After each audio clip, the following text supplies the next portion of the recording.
Alors je voulais faire une petite vidéo, je me suis prise à 3 fois, mais là comme je vais au travail, je suis sur la route, je ne devrais pas être interrompue normalement. Je voulais faire une vidéo concernant les apparences et concernant le fait de effectivement juger les gens selon leur apparence ou selon ce qu'ils peuvent dégager. Effectivement, j'ai eu cette conversation avec mes petites élèves à l'IFSI, donc j'interviens au sein des instituts de formation pour soins infirmiers, mais il y a également les promotions d'AP et d'AS. Donc moi j'interviens souvent en tant que formatrice occasionnelle au sein des promotions d'AP et d'AS. Donc là j'avais une petite discussion avec une promotion d'AP. Comme d'habitude il y en a toujours une ou deux qui est volcanique. Et du coup je lui ai expliqué que c'est pas forcément bon parce que la chose qu'on va retenir d'elle c'est ça et c'est dommage. Elle me dit oui mais c'est vrai que ça m'attire des problèmes, mais ceci dit j'arrive pas à me taire, j'arrive pas à fermer ma bouche, j'arrive pas à rester à ma place, à rester en place, à rester à une place.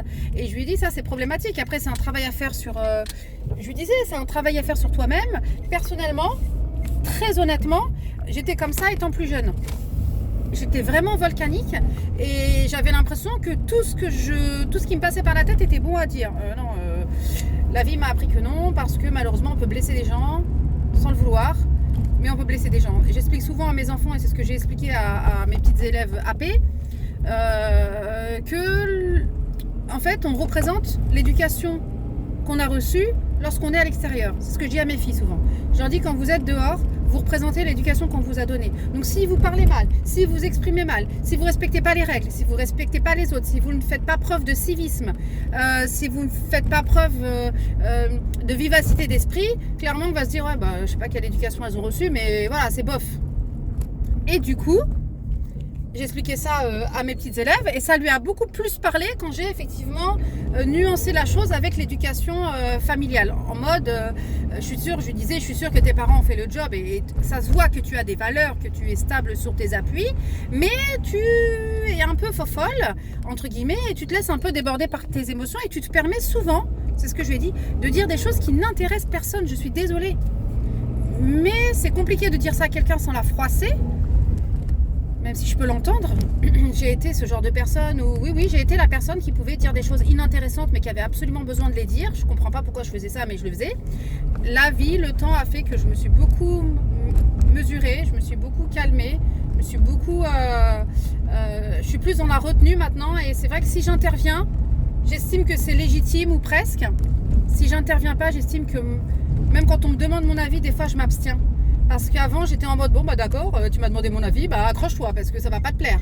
Maintenant non, je me dis à quoi bon blesser les autres. Parce que les gens pensent pas, mais bien souvent on a un avis très différent les uns des autres. Et je pense que pour se respecter et pour le vivre ensemble, surtout pour le vivre ensemble de nos jours, où on est beaucoup dans une société où on veut nous faire croire qu'on nous divise pour mieux régner. Moi je suis sûre que non, j'en suis persuadée. On est dans une société encore, il reste encore des gens bienveillants, il reste encore des gens pleins de civisme, il reste encore des gens qui aiment, des gens qui s'aiment les uns les autres et qui se respectent. Et voilà, et après c'est un travail de longue haleine, c'est un travail quotidien de respecter les autres et de faire preuve de civisme, même si c'est quelque chose qui se perd, effectivement. Mais voilà, je suis sûre qu'on est capable de remonter la barre, de remonter le niveau et de montrer l'exemple à nos enfants. Voilà, parce que nos enfants, c'est les adultes de demain. Donc effectivement, c'est ce que j'étais en train de dire à ma petite élève. J'étais en train de dire, quand tu vois quelqu'un de dissipé, quelqu'un d'aléatoire, quelqu'un qui part dans tous les sens et qui n'est pas adapté, qui n'a pas un comportement ni un langage adapté, est-ce que toi, c'est ce que je lui ai dit, tu as envie que cette personne s'occupe, parce que vous êtes élève AP, s'occupe de tes enfants ou s'occupe de tes parents plus tard? Comment ça se passe? Et c'est là où elle a percuté, elle me dit ah ouais, j'avoue, j'avais pas vu ça dans ce sens-là, mais c'est vrai, ouais en fait. Quand tu vois quelqu'un qui court dans tous les sens, qui est inadapté, qui a un langage familier, t'as pas envie qu'elle s'occupe de ton enfant, tu n'as pas envie qu'elle s'occupe de ta maman. Donc voilà, c'est important, même si ça se perd, c'est important. Et c'est quelque chose qu'il faut rabâcher, et quelque chose sur la chose, c'est je pense une des choses sur laquelle il faut pas lâcher. Voilà. Les apparences sont importantes, ce qu'on va dégager c'est important, comment on va s'exprimer c'est important. Voilà. Et j'avais une autre de mes élèves, parce que du coup moi je suis dans une IFSI où effectivement, enfin toutes les IFSI j'imagine, c'est des formations d'adultes. Donc j'ai des toutes jeunes de 18 ans, pardon, Et j'ai aussi des mamans ou des papas de plus de 50 ans. Une dame qui parlait pas très bien français me dit oui mais moi je parle pas très bien français, donc on peut penser que je parle mal. Je lui dis non, la barrière de la langue c'est autre chose.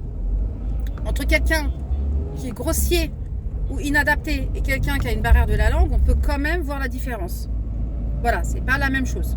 La petite chose que je voulais souligner, c'est pas parce qu'on n'a pas tous les codes de la langue française qu'on peut pas respecter les autres et bien s'entendre. Voilà, comme quoi non, ça n'a absolument rien à voir. Donc voilà, ça me paraissait important j'avais envie de parler de ce sujet-là parce que ça me touche et je trouve ça important. Et je dirais même essentiel en fait. Pour moi, le respect des autres, et j'ai déjà fait des vidéos sur le respect, hein, j'ai l'impression que je fais que ça. Je suis animée par ce genre de sujet. Ça me semble essentiel pour avancer dans la société, pour avancer en tant qu'être humain, pour avancer dans une équipe pluridisciplinaire, pour avancer au sein d'une famille. Moi, le fait d'être dans la retenue, de ne pas dire tout ce que je pense, parce que je suis très borderline dans l'humour. J'aime l'humour noir, j'aime l'humour, je vais aller loin dans mes blagues. Le fait d'être dans la retenue, j'ai dû être dans la retenue parce que j'ai pu blesser avec mon humour, sans le vouloir, et je m'en rendais pas compte. Et je mettais ça sur le compte de l'humour. Ouais, j'ai beaucoup fait ça. Et on me l'a souvent fait remarquer, en mode, tu sais, hier, t'as fait ce genre de blague à telle personne, je crois qu'elle a pas beaucoup ri, elle. Je dis, bah si, j'étais en train de rire, elle a bien vu. Oui, toi, t'as ri, mais elle a pas ri. Mais non, mais je riais avec elle, pas sur elle. Ouais, peut-être que toi, tu l'as vu comme ça, mais pas la personne concernée. Et c'est vrai que je me suis rendu compte que c'est pas parce que moi, ça me faisait rire que forcément la personne en cause, sur laquelle je faisais des blagounettes, elle riait beaucoup. Donc voilà, il faut faire attention. En tout cas, c'est vrai que moi, ça m'est déjà arrivé d'être borderline, alors que je donne plein de conseils. Enfin, quand je fais mes petites vidéos, je suis en mode...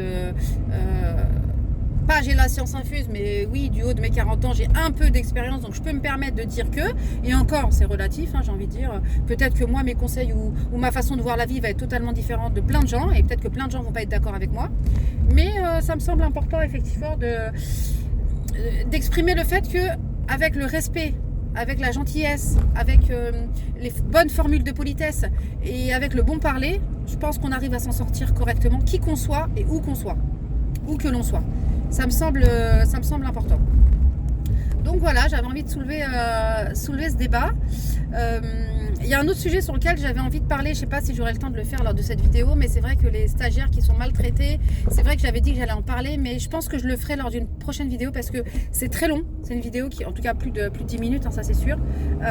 Parce que j'ai plein de récits de mes petites élèves AP et AS qui reviennent de stage. Et toutes, hein, il n'y en a pas une à qui il n'est pas arrivé une mésaventure en stage, une mésaventure désagréable. Et il m'est aussi arrivé des mésaventures désagréables lors de mes stages quand j'ai fait l'école d'AP. Bref, j'y reviendrai lors d'une prochaine vidéo. Donc voilà.